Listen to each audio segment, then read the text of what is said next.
Welcome to the Slop Farm. Enjoy the video. You start by disconnecting the battery negative terminal to prevent any short. This protects electronics. Next, remove the inner door handle trim and the visible screws.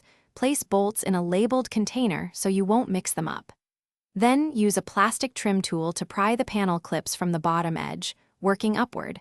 Once the lower clips release, lift the door card off the window ledge and unplug any electrical connectors so the panel is free and you can access the switch assembly. Once the door card is off, unclip the switch bezel by pressing the release tab. Unplug the electrical connector so you can remove the module safely. Now remove the mounting screws that secure the switch housing. Note the orientation and any foam or insulating pads so you replace them exactly.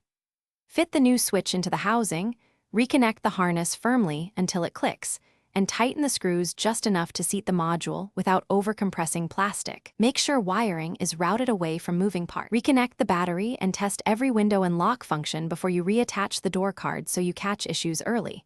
Pressing each switch confirms proper wiring and operation. Once tests pass, align the door card on the window ledge, press the clips back into place, and reinstall the screws and handle trim, feeling for the factory torque so nothing's loose. If a window doesn't respond, first check the fuse and connector pins for corrosion. Then swap the switch or test voltage at the connector to isolate the fault. Thanks for watching. Consider subscribing if we helped you today.